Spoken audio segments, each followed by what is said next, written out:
you doing today, Sydney? I'm just dandy. How are you? I'm doing pretty great. Good. Do you want to just introduce yourself to all of our viewers? Sure, I'd be happy to. Hello, everyone. I am Sydney Orton. I am an avid genealogy family history fan.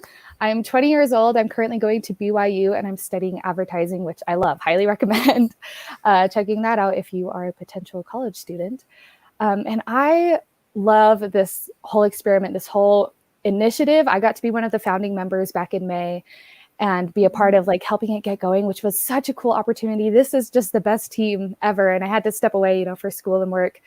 They were just too much. But the messaging behind Family Connections experiment, I am a big supporter of. So I'm so happy to be here and get to, talk about family history with you guys.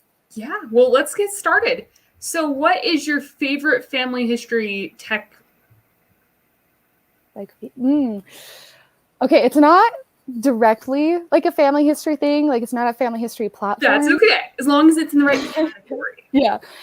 Google Earth. I think Google Earth is so cool because you can see like kind of where your ancestors lived. And I had this really fun discovery through Google Earth when I was first getting into genealogy. I found an address for my like great something grandma. So I plugged it into Google Earth because I just want to see like, what does it look like now? It was like this place up in Idaho. So I plug it in and I go virtually to, where she lived. And I find out her cabin is still standing from like the late 1800s. And I was like, no freaking way. I'm like, Mom, we're going. So I call my grandparents, I call my mom. And I'm like, all right, we're all meeting up at this like address. So I sent them the location and we went and someone had restored the cabin in the mill. And I got to go and I didn't even like know it existed. I only found out because of Google Earth. So that was way dope. Yeah, it was super cool. That would definitely be my favorite tool too. Yeah. So even if like you don't find a restored cabin of your ancestors, I still think it's really fun because I like to go back to like where my parents grew up on Google Earth. And so they'll take me down like the street. So one time my dad like walked me down the street and took all the turns. He was like, this is the pond I would always go to with like my friends and we'd hang out there. And I thought it was so cool. It really helped me feel connected to like my ancestry because I could visualize it a lot better. It's way easier if you can see everything and you don't have to spend the time and money to actually go to all of these places. You can just and visit all of them. Yeah, and during a pandemic, that really helps because, you can't travel. Yes, it does. Okay, do you want to tell us about a favorite family history discovery? Favorite family history discovery? Yes. There's so many to pick from. You're frozen for me. I hope I'm not frozen for you. Someone let me know if so. But my favorite family history discovery is probably that my ancestors really liked theater. And they participated in theater. They started theaters. I have done theater since I was about 13. It was kind of my job for a while because I would work singing at like farmers markets or I'd work as an actor in a show, which was really, really fun. But I felt kind of isolated in it because no one in my immediate family really did theater. And none of my cousins, none of my uncles or aunts. I had one uncle who did theater and that was about it as far as I knew at the time. And then I started researching and I found out that my grandpa was super, super involved in theater. And then his mother like started like this whole huge theater initiative in her county. And like, it's still like, there's stuff that's memorialized for her. And it was so cool to find that out because now I know I'm not the only one in my family who loves theater. And so it's just, every time I step on stage now, I feel like I have all my ancestors behind me cheering me on. That was definitely a favorite family history discovery.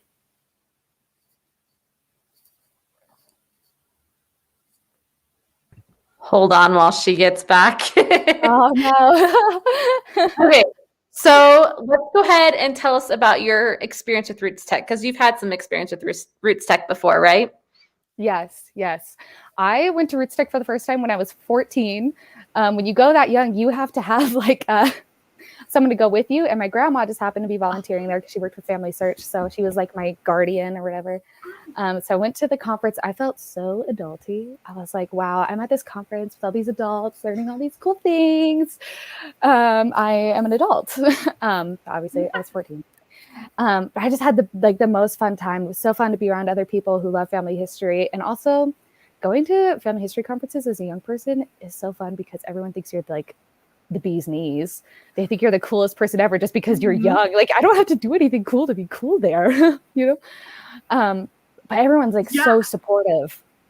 I love it. So I've gone every year. I did have to miss 1 year, but other than that, I've gone every year since.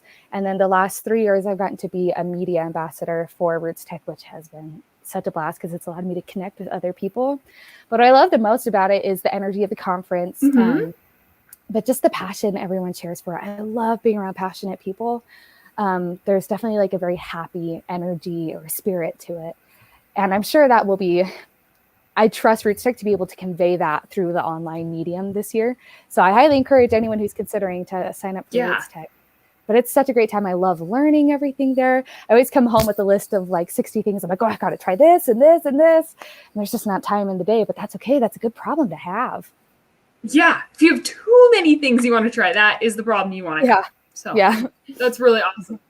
Yeah. I love going to RootsTech, so I'm glad you do too. Yeah. Do you have a favorite takeaway from one of your classes or a favorite experience from it? One of my favorite takeaways would be more of like a theme that I've noticed throughout classes, which is how can you make family history come alive? I've gone to a lot of classes on how do you involve youth in family history, or how do you involve children or young adults? And some of them I was like, as a young adult, I don't think that would really resonate with my generation. But there's some I'm like, oh, that is so brilliant. That is so good. So like different ways that you can visualize a story about family history, or different ways that you can, I don't know, just make it more accessible. I very much have learned the importance of stories from RootsTech. They've had a really great emphasis on that, which I think is really important, because nothing will draw young adults or youth into family history more than the stories. You have to start with the stories. And that's definitely the biggest lesson from all my years of RootsTech that I've learned. Yeah. And you have a lot of experience now, like 6 or 7 years, right?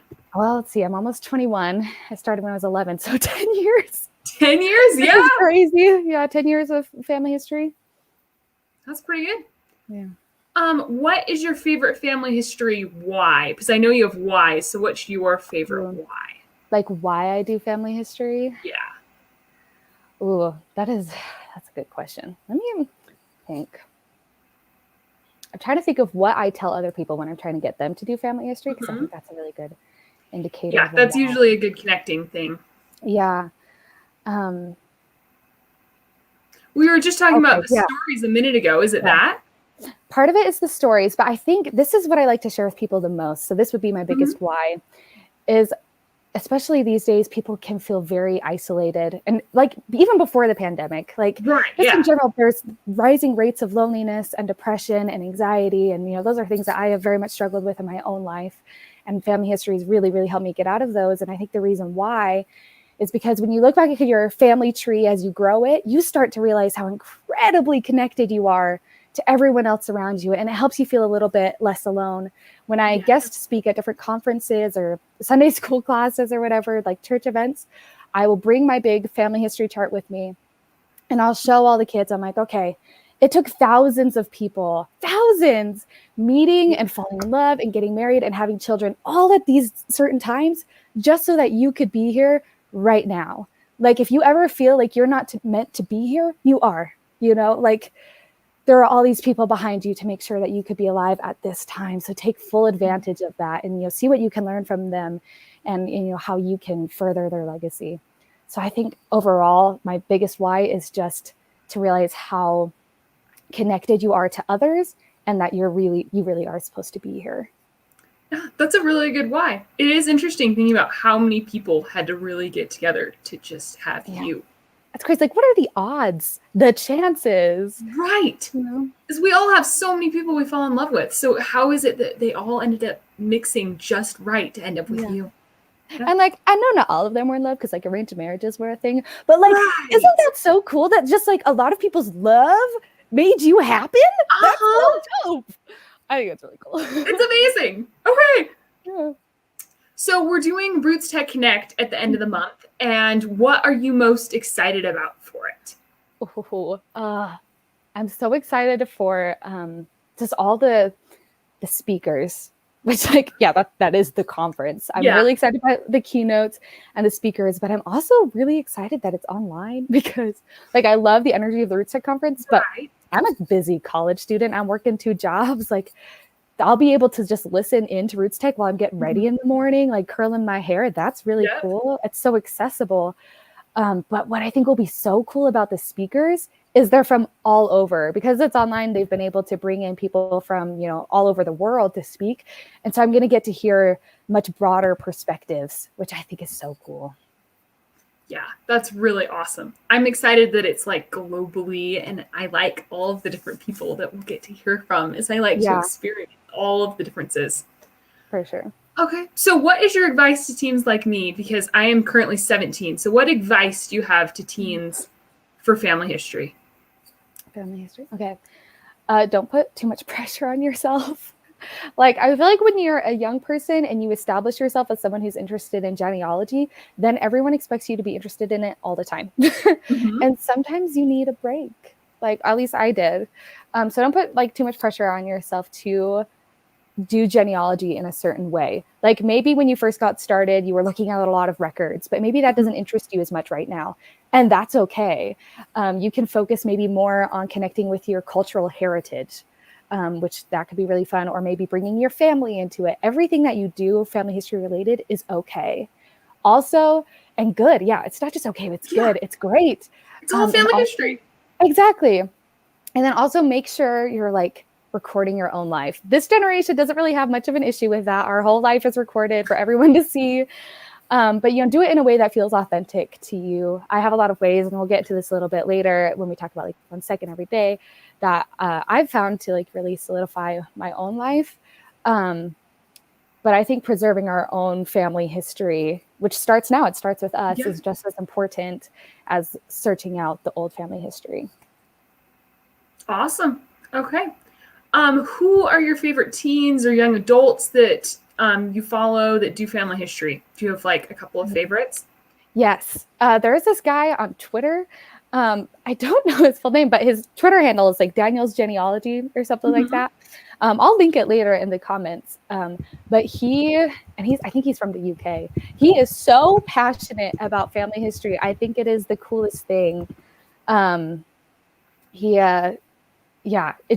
inspires me to like see his Twitter, and I'm like, oh yeah, every time he tweets about something, I'm like, yeah, I want to do family history too. If I haven't gotten into it for a while, I'm like, yeah, I want to make discoveries. So I think he's really cool. And then there's like 2 other genealogists. I can't remember their handles or anything, but they'll interact with him a lot, and it's just fun to watch because it's like this bubble of young family historians, which is super cool. When they're all sharing, and then everyone's watching them share. And they're just spreading the passion of family history. It's super cool. I can't think. I'm like trying to remember who's a young adult and who's like a youth. I mainly follow adults, honestly. Yeah, all like the young people that I think are super cool with family history don't have like their own accounts because their like parents will run them or something. So there's this girl, Katie. Oh, I don't remember her name, but she's also her last name, Katie Sutton. She's also a RootsTech ambassador, and so that's how I met her. And she's here at BYU as well, and she's super, super cool. She used to be involved with this experiment as well, and she also has so much passion for it, and that really inspires me. That's really cool. I'm glad to see there's like a whole group of connections people all at Katie Gardner. That's really cool. Shell got it. Katie Gardner. She's super cool. Awesome. Okay. What family history are you working on right now? What are you up to? Well, I wish I could say it was like really working on something. I'm not. Okay. I'm not doing a lot of genealogy research right now. I just frankly don't have a lot of time for it. I know you can do some. You could do it in just a few minutes every day. And I could if I made it a priority. But what I am making a priority, like just going to be completely honest here. I love family history, but I'm not doing it all the time. Sometimes you gotta focus on other stuff. But I am working on preserving my own family history. So an example of that would be if I'm at a family gathering and my grandma's there or something, I have my phone ready to go. And I will just kind of like turn on the camera and I'll just flip it up and I'll just discreetly be recording. And I'm like, what? No, I'm not recording you telling stories. What? Except she's used to it now, so it's whatever. So I'm always trying to preserve family history. So I guess that would be my involvement in genealogy right now, is keep making sure that stories of my living relatives are recorded. Yeah, that's really cool and really important, because they won't be around forever for us to just talk to and ask for those awesome stories. So let's get them while we can. It's like I kind of consider family history to be more like about your family stories and the people who are living now. And then I consider genealogy to be more the record research. So I'd say I'm focused more on family history, and yes, connecting, like Michelle said. I'm definitely trying to connect my family together. Yeah. Okay, so I heard about this 1 second a day app or something. Can you tell me about that? Because I'm still a little confused. I would be thrilled to tell you about that. I am the biggest brand advocate for 1 second every day that there ever freaking was. Okay, so let me give you some description on 1 second every day. It is an app that you record 1 second of your day. That's it. I mean, I usually record more like 15 seconds. And then you can just it'll give you like this little marker, and you can edit 1 second of it. I pay for the pro version, so I can edit up to 3 seconds, which I highly recommend. But then, so it's really easy to do. It takes maybe like 30 minutes every month, but I go through and I just pick 1 second clips from every day that I've recorded. And the app will give you prompts each day to be like, hey, make sure you record something about your life. And then it'll compile it into this video for you. And you can mash together your video of all your clips whenever you want. So I do it monthly. So every month, at the end of the month, I put up a video of that month. So I just put one up yesterday for January 2021. You guys can check it out. My Instagram handle is Sydney, one of those like spaces, Melissa 1. And so that's where you can find a really great example of a 1 second every day video. There's also one on the Connections Experiment Instagram. But it's been the coolest project ever. I've done it for 4 years now, where I've recorded 1 second of every day, because you can add locations and people, but you can also write a journal entry with every clip that you record. So then you have that preserved. And it's been a really cool project for a few different reasons. One of the reasons is it's really given me an appreciation for the life that I have now. Some people will tell me when they see my videos and they want to do the project themselves, they're like, oh, I don't have anything to record. My life isn't interesting. Well, when you know you're going to be recording your life, you make it interesting. You make your life something that you would want to record, And so that's helped me live my life more fully. But at the same time, I have rules for myself because I want it to be authentic and true, and that I never spend more than 5 minutes trying to record a clip, because I don't want to take myself out of the moment. I want to preserve the moment, but I don't want to take myself out of it. Right. So those are like kind of rules that work for me. But yeah, it's definitely made me feel very grateful for my life as well, because it helps you see how much joy and beauty there is in the simplicity of life, the little things. Some of my favorite clips are just like me sitting on the couch reading a book, or tying my running shoes, or brushing my teeth even. It's the everyday, more monotonous things all put together that I think make a really beautiful picture of the life that we live. I love getting clips of people laughing. That's my favorite. One of my tips for recording seconds for that app is to tell someone you're going to record, and then when they think you're done, keep recording, because right after that, that's when you'll get your really candid moments. That's when they like laugh about it, and it's so cute to put in the video. So I really highly recommend that anyone gets the app. It's free, and then you can get the pro version if you want, and that costs a little bit more. And there's a whole community online of people who share those videos, and it really gives you an opportunity to reflect. And I have friends, this kind of blows my mind, but I have friends who will message me now, and they'll say, hey, I recorded this 1 second of you. Do you want me to send it to you, and you can add it to your video? So now it's like collaborative between me and my friends, my family, all the people in my life. And then if I'm like a couple days late posting it, people will message and they'll be like, hey, I was really looking forward to the 1 second a day video. Like, can you post it? And I'm like, oh my gosh, really? You want to see that? Like, cool. Like, I post it for me, but it's cool that other people like it. Yeah, that's really awesome. Do you have anything else you want to share with us today? Anything else? I would say, more than anything, I kind of said earlier, don't put too much pressure on yourself about family history. Just do what you can and do what brings you joy. You don't need to listen to any gatekeepers who try to tell you what family history or genealogy is or is not. You get to choose what it means to you. So just explore a lot of different things. Maybe you don't jive super well with journaling, or maybe you don't love looking at records, but you might like something else, So, try a whole bunch of different things. There was someone who was interviewed on this page a while ago who said it's kind of like an ice cream shop. You're not going to like every kind of ice cream. So just try a whole bunch of different kinds, and then you'll find something that you love. So maybe you haven't found your big niche yet. That's okay. And you don't even have to have a niche. Maybe you do like everything. If so, props to you. But just try a little bit of everything. There are people here on this page in the Facebook group who want to support you in family history research. Reach out to them. We're a very happy community, and I think it's a really wonderful thing to do. Yeah. Do any of our viewers have any questions for Sydney?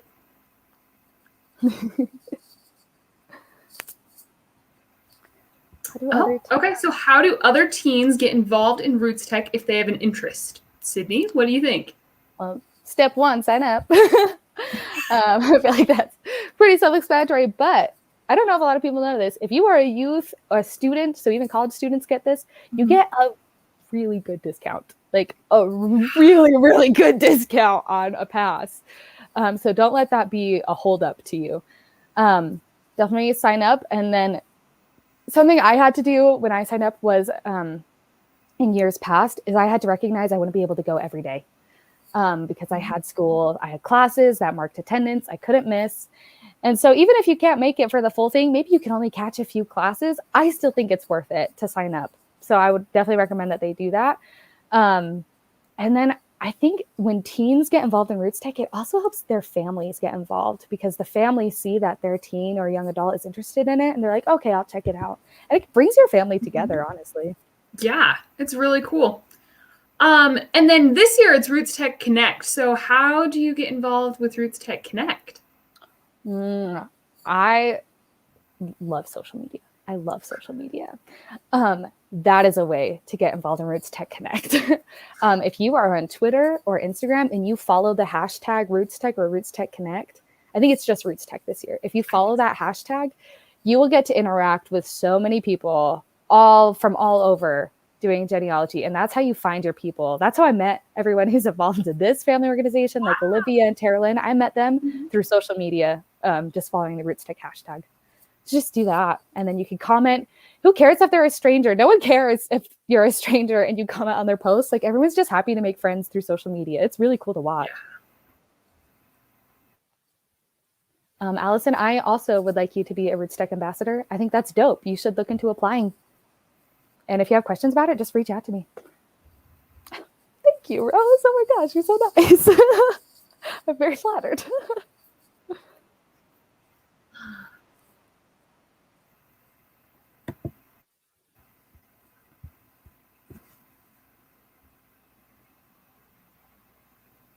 Okay. Well, I think that will be all for today. So it was nice talking with you, Sydney. It was really nice to meet you. Nice to meet you too, Sarah. I hope you have a fantastic day, everyone. If you ever want to talk about family history, hit me up on my socials. I would love to connect with you. Yeah. Awesome. Go check out the Connections experiment for February. Today is day 2, but I think you can do day 1 and day 2 all on the same day. So go check it out and go get involved. And it's really awesome. And we will see you all later. Bye. Adios.